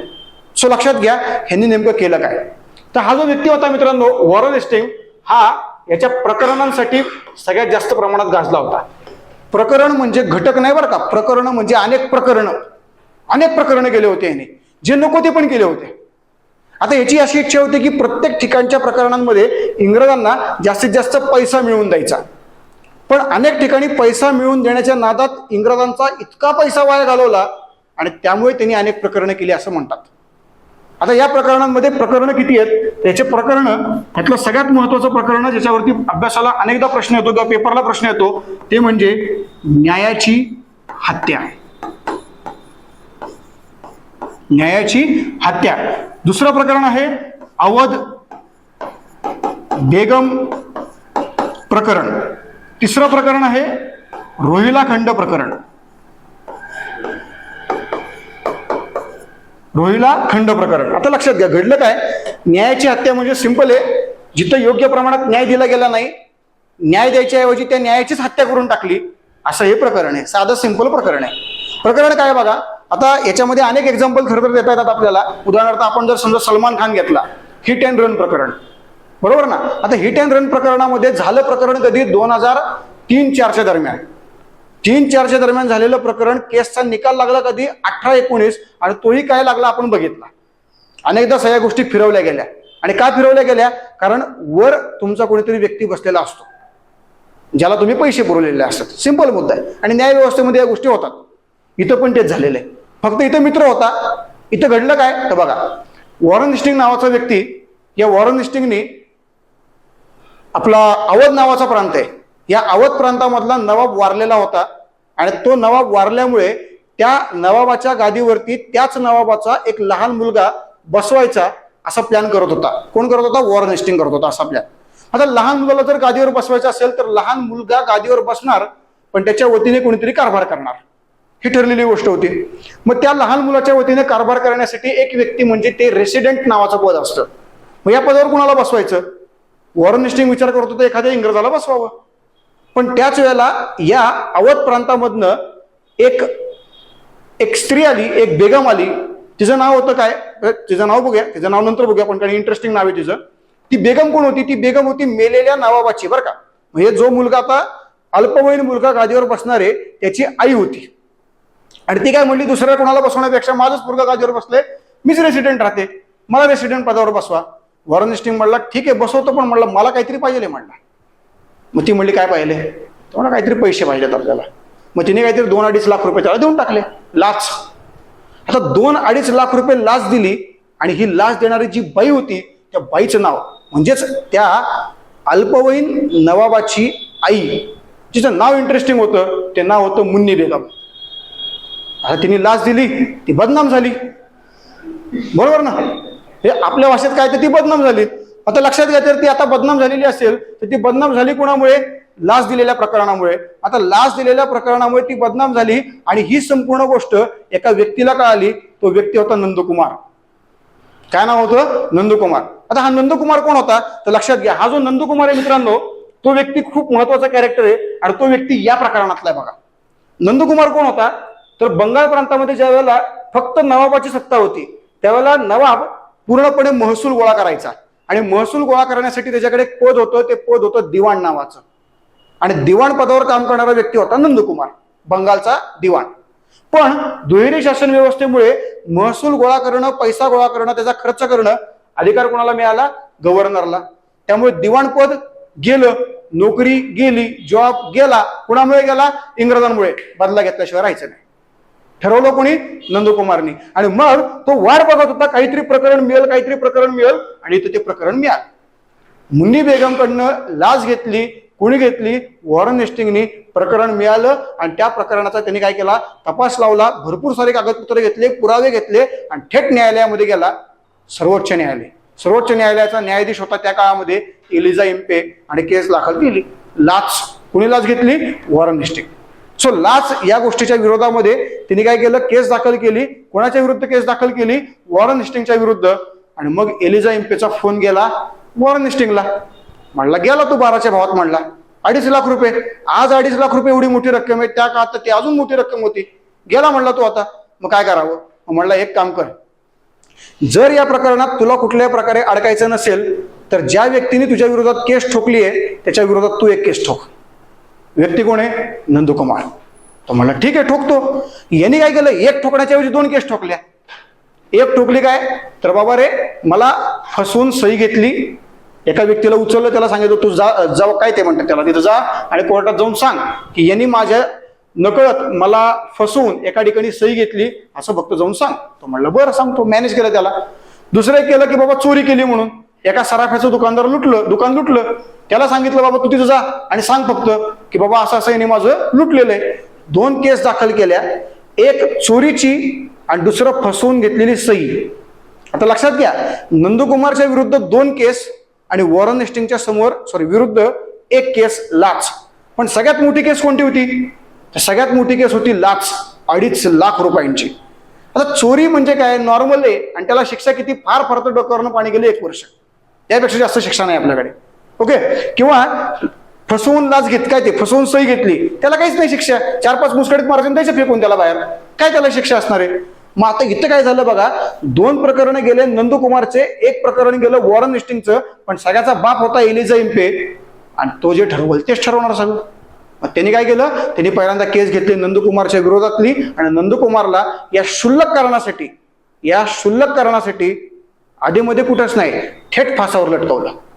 ह्याला नाव दिलं गेलं न्यायाची हत्या. नंदकुमारच मेला तर नंदकुमारनी वॉरन हेस्टिंग्सच्या विरुद्ध केलेली केस मेली, संपली, त्याच्या विरोधात कोणीच बोलणार नाही परत. आणि म्हणून नंदकुमार याला फासावर लटकवलं, कुणाला वाचवण्यासाठी तर वॉरन हेस्टिंग्सला.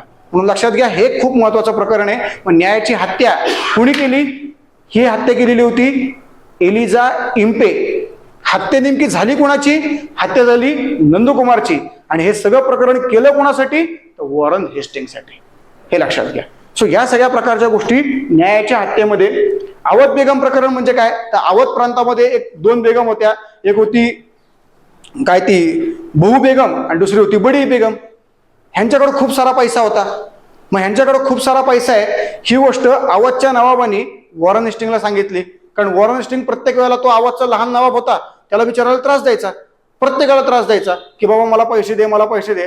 मग हा काय म्हणला, हे बघ रे बाबा माझ्याकडे आता पैसे नाहीये, पण एक सांगतो, माझ्या आजीकडं आणि माझ्या चुलत आईकडं भरपूर पैसे, जा मला त्याला लूट म्हणला. आणि ते म्हणजे कोण तर अवध बेगम. आणि मग तिथनं लुटून 50 लाख रुपयांची जी काही कॅश आहे ती वसूल करायची, असं वॉरन हेस्टिंग्सचा मानस होता. पण 50 लाख रुपये तर काही मिळालेच नाही, मिळाले 10-12 लाख. पण या सगळ्या गोष्टीमध्ये खर्च झाले 20 ते 25 लाख. कसे काय तर अनेक ठिकाणी युद्ध केले गेले, अनेक ठिकाणी लढाया केल्या गेल्या, आपलं सैन्य त्यांच्यात घुसवलं गेलं, त्यासाठी 2-2 वर्ष घालवले, त्यासाठी सैन्याचा खर्च केला. आणि या सगळ्या प्रकरणामुळे मिळालेली अमाऊंट कमी आणि झालेली खर्च अमाऊंट जास्त. सेम हेच प्रकार झाला रोहिला खंडामध्ये पण. रोहिला खंड जो दिल्लीच्या खाली आहे आणि दिल्लीमध्ये प्रत्येक वेळेला मराठा आक्रमणासाठी येतो. 1761 झालं होतं, पानिपत संपलेलं होतं, पानिपतात मराठा संपलेला होता. पण नंतर माधवराव पेशवे यांच्या नेतृत्वात मराठा पुन्हा स्ट्रॉंग झाला. महादजी शिंदे माधवराव पेशवेंनी पुन्हा दिल्लीकडे कूच केली आणि दिल्लीला ठोकला. पण दिल्लीला ठोकताना मराठ्यांची एक लहानपणा म्हणजे आधीपासूनची सवय, जाताना वाटेत जो सापडतो त्याला प्रत्येकाला ठोकत जायचं, येताना परत वाटेत जो सापडतो त्याला परत ठोकत जायचं. का? कारण त्यांच्याकडनं चौथाई आणि सरदेशमुखी या गोष्टी वसूल करायच्या. म्हणजे त्याला जाताना ठोकायचं का? बघ येतोय आम्ही, येताना तुला चौथाई किंवा सरदेशमुखी जे काही ठरलंय ते द्यावं लागेल. तो म्हणतो हा देतो साहेब. जाताना त्याच्याकडनं चौथाई सरदेशमुखी जे आहे ते घ्यायचं, परत त्या ठोकायचं का? आणि पुढच्या वर्षी ठोकायला आम्हीच येणार आहेत, दुसरा नाही, हे लक्षात घ्या. मग या पद्धतीने रोहिला खंडाला अनेकदा मारलं होतं कोणी मराठ्यांनी. पण ज्या वेळेला मराठे 1773ला पुन्हा एकदा दिल्लीकडे आले त्यावेळेला काय घडलं, त्यावेळेला रोहिला खंडाने इंग्रजांना मदत मागितली की बाबा रे मराठी येणार आहेत आणि मराठी आम्हाला ठोकणार आहेत, तू आम्हाला मदत कर. सो बघा रोहिला खंडामध्ये याच पद्धतीने ज्या वेळेला इंग्रजांचं सैन्य आलं, आता इंग्रजांचं सैन्य रोहिला खंडाचं संपूर्ण संरक्षण करण्यासाठी आलेलं होतं आणि मराठी दिल्लीमध्ये होते. साल होतं 1773. पण बरोबर याच 1773ला पुण्यात माधवराव पेशवे यांचं निधन झालं. आणि निधन झाल्यामुळे मराठ्यांना सांगितलं की बाबा रे कुणालाही न ठोकता थेट पुण्याकडे या, कारण पेशवा माधवराव यांचं निधन झालेलं आहे. आणि त्यामुळे रोहिला खंड ह्याच्या विरोधात कुठलंही आक्रमण झालं नाही. मग आता सैन्य तर येऊन बसलेलं होतं, आक्रमण झालंच नाही. मग आता काय करायचं? मग रोहिला खंड शांत, इंग्रजही शांत. मग इंग्रज कालांतराने तिकडनं निघाले. जाताना रोहिला खंडाला म्हणले जे काही ठरले होते ते पैसे द्या. रोहिला खंड म्हणला कसला पैसे? मराठ्यांनी आक्रमणच नाही केलं, तुम्हाला युद्धच करावं लागलं नाही, तेव्हा पैसे काही मिळणार नाहीत. आणि मग हे इंग्रज जे रोहिला खंडाला मदत करण्यासाठी आले होते, पैसे न दिल्यामुळे इंग्रजांनी उलट रोहिला खंडाला ठोकला. म्हणजे एकतर मराठे, एकतर कोण, मराठे, नाहीतर इंग्रज. ठोकलं कोण गेलं, रोहिला खंड. या प्रकरणात पैसे मिळण्याच्या ऐवजी पैसे गेले कोणाचे, इंग्रजांचे. आणि त्यामुळे लक्षात घ्या, ही प्रकरणं इंग्रज पार्लमेंटला अत्यंत धोकादायक होती.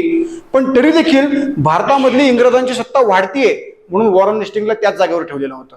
हे लक्षात घ्या. त्या जागेवर ठेवण्यामागचं कारण एकच आहे की बाबा सत्ता वाढतीये ना, चल ठीक आहे, काही प्रॉब्लेम नाहीये. पैसा काय, पैसा आज आहे उद्या नाहीये. कारण एक गोष्ट क्लिअर आहे की भारतामधनं पैसा येत होता, फक्त समजा 50 लाख येणार असतील तर तिथे 20 लाख आलेले होते, पण पैसा येत होता, हा महत्वाचा मुद्दा होता. आणि त्यामुळे सत्ता वाढतीये, पैसा येतोय म्हणून वॉरन हेस्टिंग्जला त्याच गादीवरती पुन्हा पुन्हा ठेवण्याचं काम कोणी केलं, इंग्रजांनी. आणि असे किती वर्ष, तर जवळपास जर टोटल आपण घेतले तर टोटल 13 वर्ष. पण बंगालचा गव्हर्नर जनरल म्हणून घेतलं तर किती वर्ष, तर 11 वर्ष हा वॉरन हेस्टिंग्ज या गादीवरती होता. मग अशा सगळ्या प्रकरणांमुळे काय झालं, तर या सगळ्या प्रकरणांमुळे मित्रांनो याच्यावरती एक कायदा लादला, एक तह लादला, किंवा एक आपण म्हणूया एक कायदाच म्हणूया आपण त्याला. तो कायदा म्हणजे काय, तर आपल्याकडे राष्ट्रपती किंवा उपराष्ट्रपतींना ज्यावेळेला आपण पदावरनं बाहेर काढतो त्यावेळेला एक आपण प्रक्रिया राबवतो. प्रक्रिया कुठली असते ती, महाभियोग. सो लक्षात घ्या, हा जो महाभियोगाचा जो खटला आहे, हा महाभियोगाचा खटला याच्यावरती लादला गेला. आणि अशा प्रकारचा खटला लादला गेलेला पहिला आणि शेवटचा गव्हर्नर वॉरन हेस्टिंग्ज. अशा प्रकारचा परत कुणावरही लादलेलं नव्हतं. मग हे लादलं, पण पुन्हा एकदा मित्र आपलाच होता, एलिझा इम्पे, आणि मित्रांनी या प्रकरणातून सोडवलं.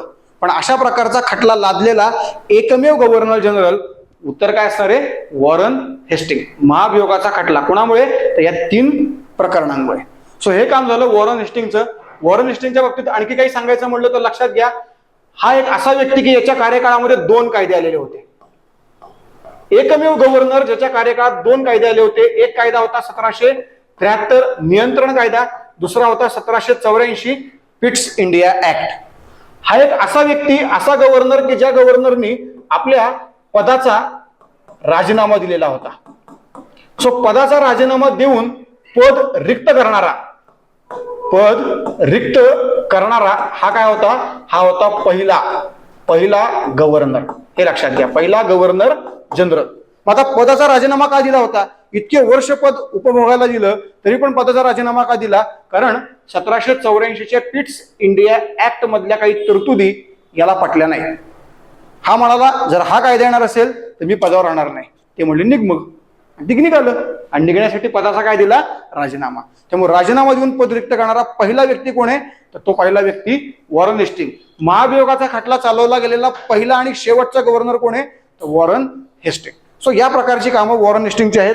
याच वॉरन हेस्टिंग्जनी आपल्याकडे जिल्हाधिकारी हे पद तयार केलं होतं प्रत्येक जिल्ह्याचा कारभार करण्यासाठी. जिल्हाधिकारी पदाची निर्मिती अत्यंत महत्वपूर्ण काम होतं. हे काम या व्यक्तीने केलं. दुसरं एक महत्वाचं काम त्यांनी केलं ते जिल्हा स्तरावरती 2 न्यायालय स्थापन केले. सो जिल्हा न्यायालय या नावाने, यामध्ये एक अर्थात दिवाणी न्यायालय आणि दुसरं फौजदारी न्यायालय. सो या प्रकारची 2 न्यायालय स्थापन करण्याचं काम कोणी केलेलं होतं, वॉरन हेस्टिंग्जनी. याच वॉरन हेस्टिंग्जनी आणखी एक महत्वपूर्ण काम केलं. ते काम होतं महसूल गोळा करणं. मग महसूल गोळा करण्यासाठी एक पद्धत तयार केली होती. याच पद्धतीला नाव देतात बोली पद्धत किंवा हप्ता पद्धत. सो ही बोली पद्धत किंवा हप्ता पद्धत कुठल्या प्रांतामध्ये, तर बंगाल प्रांतामध्ये लागू करणारा गव्हर्नर कोण होता, तर वॉरन हेस्टिंग्ज. तर अशा प्रकारे वॉरन हेस्टिंग्ज यांचं हे काम आणि त्या कामानुसार त्यांनी गाजवलेली कारकीर्द. लक्षात घ्या, रॉबर्ट क्लाइव्हनी भारतामध्ये युरोपियन सत्तेचा जर पाया घातलेला असेल, ब्रिटिश सत्तेचा जर पाया घातलेला असेल, तर या पायाला मजबूत करण्याचं काम कोणी केलेलं आहे, तर ते काम केलेलं आहे वॉरन हेस्टिंग्ज यांनी जो मजबूतपणा या सत्तेला, या पायाला दिला, त्या कारणामुळे भविष्यात इंग्रजांची एक उंच इमारत सत्तेची भारतात निर्माण झाली. आणि ती निर्माण होण्यासाठी पाया घालणारा रॉबर्ट क्लाइव्ह आणि पाया मजबूत करणारा वॉरन हेस्टिंग्ज. अशा प्रकारचे हे 2 महान व्यक्ती, एक बंगालचा पहिला गव्हर्नर, दुसरा बंगालचा शेवटचा गव्हर्नर, त्याचप्रमाणे बंगालचा पहिला गव्हर्नर जनरल वॉरन हेस्टिंग्ज. आता ह्याच्यानंतर जो पुढचा महत्वाचा व्यक्ती आहे तो व्यक्ती होता लॉर्ड कॉर्नवॉलिस. लक्षात घ्या मित्रांनो, हा व्यक्ती 1700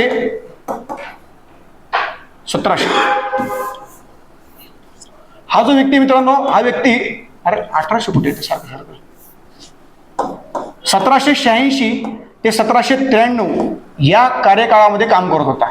आता लक्षात घ्या, जर आपण कॉर्नवॉलिसचा विचार करायला गेलो तर कॉर्नवॉलिस हा व्यक्ती जो स्वतःहून नव्हता आलेला, तर त्याला इकडं आणलं गेलेलं होतं. का आणलं गेलं होतं, तर भारतामध्ये ब्रिटिशांच्या उत्पन्नाचं साधनच नव्हतं. उत्पन्नाचं साधन फक्त एकच आहे, महसूल. पण महसूल योग्य प्रमाणात वर्षभर मिळत नव्हता. मग तो महसूल भारतामध्ये मिळावा यासाठी लंडनमध्ये काम करणारा व्यक्ती कोण आहे, तर काम करणारा व्यक्ती आहे कॉर्नवॉलिस. त्याला म्हणले बाबा येतोस का, तर म्हणलं येतो. मग तो जर येत असेल तर त्याचं म्हणणं ऐकावं लागेल. म्हणून त्याच्या काही गोष्टी ऐकल्या. मग काय ऐकलं तर बघा, तो म्हणला मी भारतात येणार काम करण्यासाठी, मला काहीच प्रॉब्लेम नाही, पण भारतात गेल्यानंतर सर्व काही डिसिजन मी घेणार. माझ्यावर माझा बाप कोणीच नको आहे, मीच माझा बाप असलो पाहिजे, चालणार आहे का. ब्रिटिश म्हणले ओके ओके म्हणले. तर तो आला लगेच. पण त्यांनी अजून एक परत अट घातली. तो म्हणाला की भारतात आल्यानंतर इंग्रजांच्या सैन्याचा सेनापती पण मीच असणार, त्यामुळे युद्ध करायचं किंवा नाही करायचं हे सर्वस्वी अधिकार माझे असतील. ब्रिटिश म्हणले ओके. मग हा आला आणि यांनी भारतामध्ये सर्वोत्तम अशा प्रकारची एक महसूल पद्धत राबवली, जी पद्धत स्वातंत्र्यापर्यंत आपल्याकडे लागू होती. ती पद्धत म्हणजेच कायम धारा. अत्यंत महत्वपूर्ण पद्धत. पण एकच गोष्ट नाही राबवली, त्यांनी आणखी काही गोष्टी राबवल्या. कोणकोणत्या तर लक्षात घ्या. त्यांनी तयार केलेल्या गोष्टी याच्यामध्ये बघा, सगळ्यात पहिली गोष्ट म्हणजे कायम धारा. कायम धारा म्हणजेच काय, तर पैशांची धारा, पण कायमस्वरूपी मिळणारी पैशांची धारा. आपण आपला अर्थसंकल्प का सादर करतो, तर अर्थसंकल्प सादर करण्यामागचा सगळ्यात महत्वाचा उद्देश काय असतो, तर बाबा रे मला वर्षभर येणारा आणि वर्षभर मी करणारा खर्च, म्हणजे येणारा पैसा आणि होणारा खर्च ह्याचा ताळमेळ आपण त्या ठिकाणी मांडलेला असतो. पण मला माहिती आहे ना 100% की मला 100 कोटी वर्षात मिळणार म्हणजे मिळणारे फिक्स आहे. आणि 100 कोटी जर मला मिळणारे ते फिक्स आहे, तर 100 कोटीचा खर्च पण मी तयार करून ठेवतो. जसं की एखादा पगारी म्हणजे नोकरदार व्यक्ती असतो, त्याला माहिती आहे की बाबा मला दर महिन्याला काय 50-60 हजार रुपये मिळत आहेत, आणि त्याच्या आधारावरती मी दर महिन्याला इतकं सेव्हिंग करणारे, इतका खर्च करणारे, इतकं घर खर्च असणार आहे, आणि इतका असा फंड जो इमर्जन्सी असणार आहे, कधी लागू शकतो. मग अशा प्रकारचं सगळं मी काय करणार, तयार करणार. हे पगारदार व्यक्ती सांगतो, नोकरदार व्यक्ती सांगतो. पण इथं मात्र प्रॉब्लेम आहे, इथं उत्पन्नच वर्षाला किती मिळते याची गॅरंटी नाहीये, शाश्वती नाहीये. आणि ती शाश्वती मिळावी यासाठी वर्षभर कायमस्वरूपी एकच किंमत, पण ती मिळायलाच पाहिजे यासाठी तयार केलेली पद्धत कायम धारा. ओके. त्यानंतर यांनी चालू केलेली एक महत्वपूर्ण आणखी पद्धत ती म्हणजे काय, तर लक्षात घ्या, कॉर्नवॉलिस काय संहिता. कॉर्नवॉलिस संहिता. आता भारतामध्ये साधारणतः मुघल कायदे होते, युरोपियन कायदे होते, परंतु कुठल्याच प्रकारच्या कायद्यांमध्ये सुसूत्रता नव्हती, ताळमेळ नव्हता. मग काय करायचं, तर दोन्ही कायद्यांनी एकत्र केलं गेलं आणि एकत्र करून भारतासाठी सगळ्यात पहिली न्याय संहिता हे तयार करण्याचं काम या कॉर्नवॉलिसने केलं, आणि त्याला आपण नाव दिलं कॉर्नवॉलिस न्याय संहिता. पुढे याच्यावरतीच लॉर्ड मेकॉलेनी काम केलं, आणि मग आपल्याकडे आलं 1860 ला IPC. 61 ला कायदा, 62 ला अंमलबजावणी. सो ही IPC. पण या IPCचा बेस तयार करणारा व्यक्ती कोण आहे, तर व्यक्ती आहे लॉर्ड कॉर्नवॉलिस. त्यानंतर तिसरं महत्वपूर्ण काम म्हणजे याला आपण म्हणतो नागरी सेवेचा जनक. नागरी सेवेचा काय जनक. लक्षात घ्या, भारतामध्ये जे काही प्रशासकीय पद आहेत, ही पदं भारतामध्ये तयार करावीत, भारतामध्ये या संदर्भामध्ये इंग्लंडमधले अधिकारी आणावेत आणि त्याच्या माध्यमातून काम व्हावं, अशी सगळ्यात पहिल्यांदा इच्छा आणि व्यवस्था या व्यक्तीने निर्माण केली. म्हणून याला आपण म्हणतो नागरी सेवेचा जनक. फक्त लक्षात घ्या, याच्यामध्ये कुठल्याही प्रकारची परीक्षा नव्हती. याच्यामध्ये कुठलाही व्यक्ती असेल तो फक्त नियुक्त व्हायचा, परीक्षा घेऊन त्याला कुठल्याही प्रकारे उत्तीर्ण करून पदावर बसवलं जात नव्हतं. यांनी नागरी सेवा सुरू केली. नागरी सेवा परीक्षा सुरू करणारा व्यक्ती लॉर्ड डलहौसी, आणि ती परीक्षा पास होणारा पहिला व्यक्ती सत्येंद्रनाथ टागोर. 1863. सो हे लक्षात घ्या. म्हणून नागरी सेवेचा जनक कॉर्नवॉलिस, नागरी सेवा परीक्षा सुरू करणारा व्यक्ती 1853चा कायदा आणि लॉर्ड कॉर्नवॉलिस, आणि त्यानंतर पहिला व्यक्ती कोण तर 1863 सत्येंद्रनाथ टागोर. रवींद्रनाथ टागोर यांचेच वडील बंधू असं म्हणलं तरी काय हरकत नाही. सो या प्रकारचे हे व्यक्ती आणि या प्रकारे काम करणारा लॉर्ड कॉर्नवॉलिस.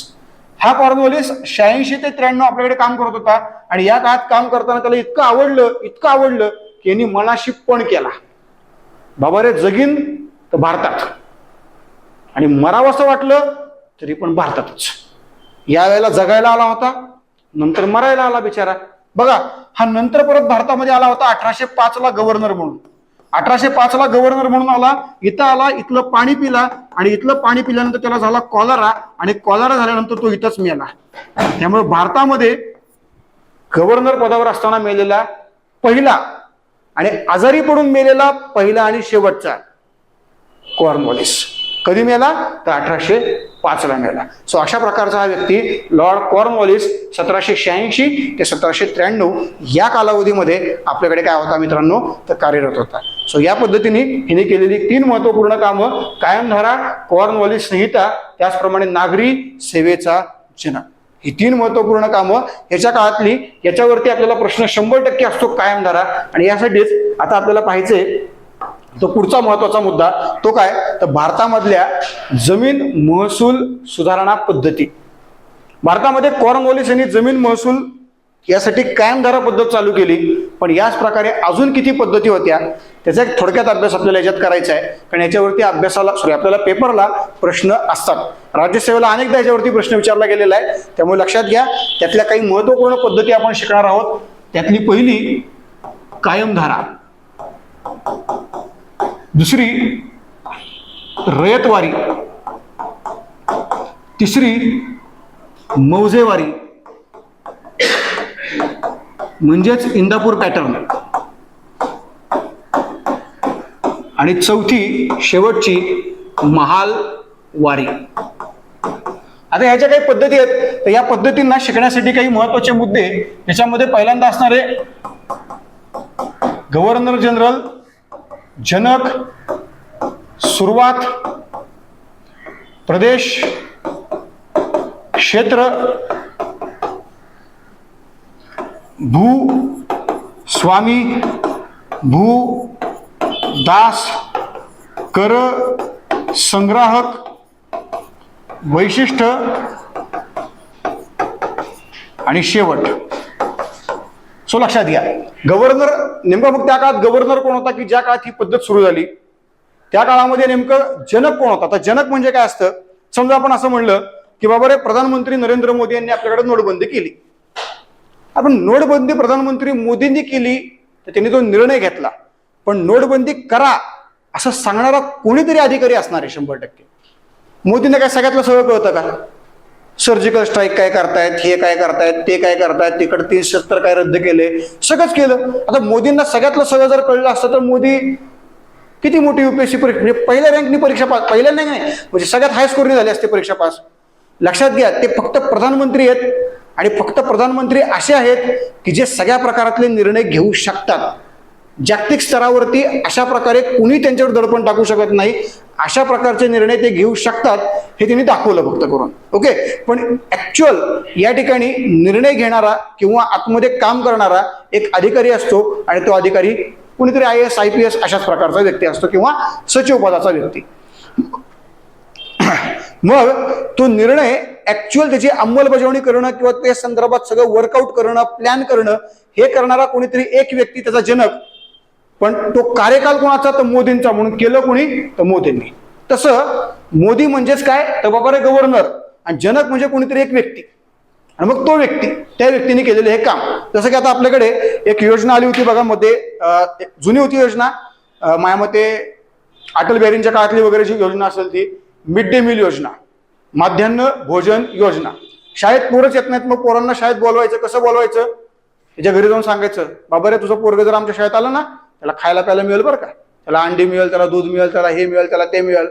मग बाप काय म्हणणार पोराला, जा आधी शाळेत जा, जाऊन तिथे जेवण करून इकडे ये. अशी आपली अवस्था. सकाळी जायचं, दुपारी जेवण करायचं, आणि दुपारी रिटर्न घरी. काय बाबा हे मिळते हे महत्वाचा मुद्दा आहे. तमिळनाडूंनी सरकारने योजना चालू केली, तमिळनाडू सरकारने योजना चालू केली, ती केंद्राला आवडली, केंद्राने उचलली आणि आज जवळपास ती प्रत्येक ठिकाणी आपल्याकडे आहे.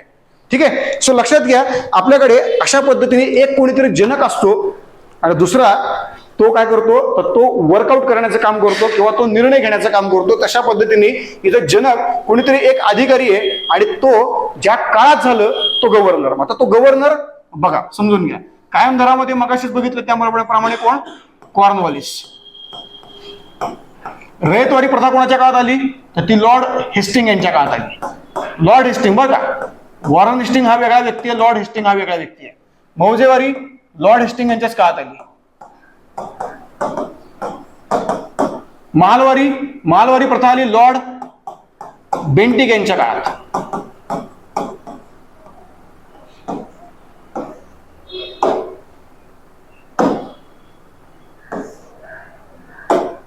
जातच नाही हा कोपऱ्यात. ठीक आहे, लॉर्ड बेंटिक. ओके. आता जनक बघा, कायम धरा या काळामध्ये जो जनक होता तो होता जॉन शोअर. रयतवारीमध्ये जो जनक होता तो होता कोण, तो होता थॉमस मनरो.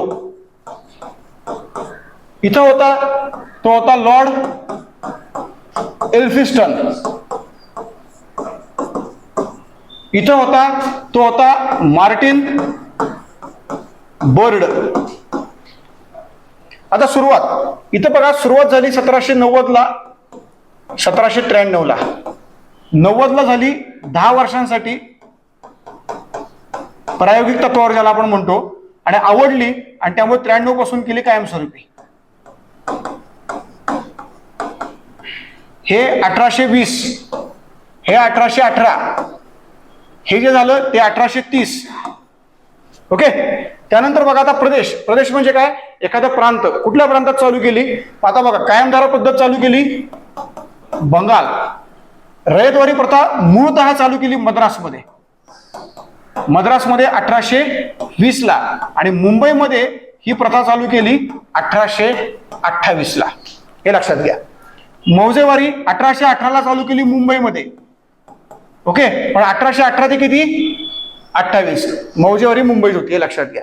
त्यामुळे प्रांत या पद्धतीने मुंबई आणि मद्रास, इकडे मुंबई आणि इकडे काय, इकडे उत्तर प्रांत. उत्तर प्रांत म्हणजेच आजचा उत्तर प्रदेश. आता क्षेत्र म्हणजे काय, संपूर्ण अखंड भारत जो आहे त्या अखंड भारताच्या बंगाल किती %, मुंबई मद्रास किती % आणि तुमचा उत्तर प्रांत किती %. तर लक्षात घ्या, या ठिकाणी अख्खाच्या अख्खा बंगाल, अखंड भारत ज्याच्यामध्ये भारत आहे, पाकिस्तान आहे, बांगलादेश आहे, एकूण टक्केवारीत जर बघितला तर 19%.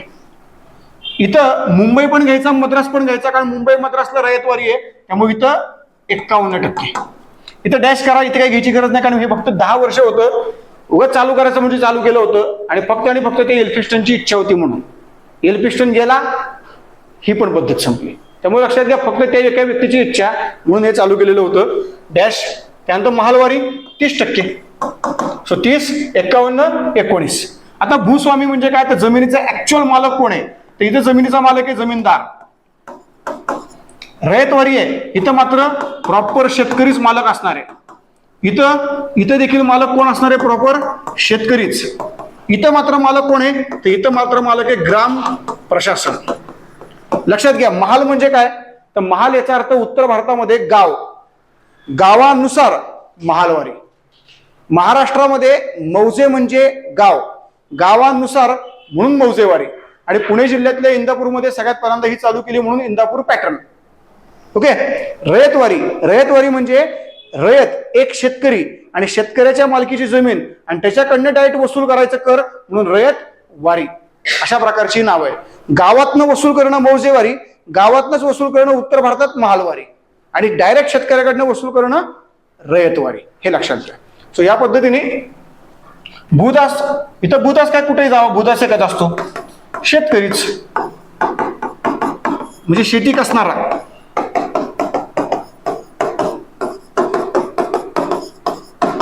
ओके. त्यानंतर करसंग्राहक. आता करसंग्राहक कोण आहे, इथं असणार जमीनदार. इथं कोण असणार आहे, इथं असणार आहे सरकारी अधिकारी. ओके. आता लक्षात घ्या बघा, समजून घ्या, रयतवारी आणि मौजेवारी दोन्ही पण एकदम सेम आहे. फरक फक्त एकाच ठिकाणी आहे आणि तो फरक आहे इथं सरकारी अधिकारी आहे, इथं मात्र गावचा पाटील आहे. हे लक्षात घ्या. इथं कोण आहे? गावचा पाटील आहे. का गावचा पाटील आहे? कारण 1818ला पेशवाई संपली. पेशवाई संपल्यानंतर लगेचच्या लगेच जर त्या पाटलाला उचलून फेकून दिला असता तर भारतातले सगळे पाटील महाराष्ट्रातले पाटील आले असते आणि इंग्रजांना हाकलून दिला असता.